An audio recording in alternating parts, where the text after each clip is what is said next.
Бишкекте карантинге жабылган коомдук жайлар бүгүндөн баштап кайра ачылды. Бул тууралуу 1-декабрда Борбор калаанын вице-мэри Айжан Чынбаева билдирди. Анын айтымында, өкмөттүн жана мэриянын социалдык экономикалык тармактагы объектилердин ишмердүүлүгүнө уруксаат берүү тууралуу токтомуна ылайык жана ишкерлердин бир нече жолку кайрылууларын эске алуу менен бүгүндөн тартып кинотеатрлар, фудкорттор, компьютердик клубтар жана башка жайлар кайрадан ачылууда.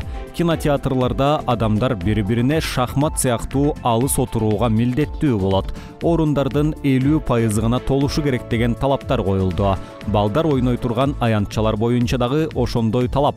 Ооругандар көбөйсө кайра жабабыз, деди Чынбаева. Ошондой эле Бишкек шаарындагы мектептер жаңы жылдан баштап ачылышы мүмкүн. Бул туурасында мамлекеттик санитардык эпидемиологиялык көзөмөл борборунун башкы дарыгери Кубан Кундашов брифингде билдирди. Анын айтымында 14 жашка чейинки окуучулар арасында COVID-19 менен ооругандардын саны азайган учурда Борбор калаадагы мектептер 3-чейректен тарта штаттык режимде иштөөгө өтөт.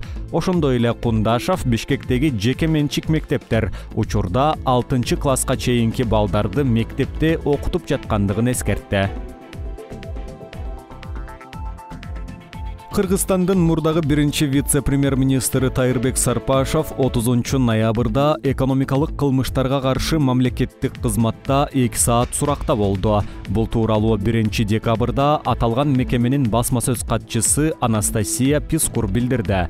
Анын айтымында сотко чейинки териштирүү жазык кодексинин мыйзамсыз байуу деген 323-беренесинин негизинде жүрүп жатат. Тергөөнүн жүрүшүндө Сарпашов Токтогул районунда жайгашкан мурда сатылып алынган жана өзүнүн жакын туугандарына катталган 500 гектар жайыт жерин, ошондой эле 30 гектар сугат жерин өз ыктыяры менен мамлекеттин балансына кайтаруу ниетин билдирди. Финполдун маалыматына караганда, тергөө уланууда жана кийинки жумада Сарпашов жогоруда аталган жер тилкелерин Токтогул районунун Торкен айылынын балансына кайтарып берет. Бишкек Ош жолунда 30-ноябрдын түнү болгон кырсыктан 3 киши каза тапканын өзгөчө кырдаалдар министрлиги билдирди. Жол кырсыгы саат 23:08-де трассанын 498-чакырымында Нокен районундагы Кыпчак Талаа айылында болгон.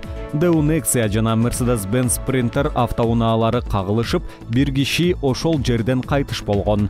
22 жана 26 жаштагы 2 жигит ооруканадан каза болгон. Дагы 2 киши жабыркап, Кочкората шаардык бейтапканасына жеткирилген.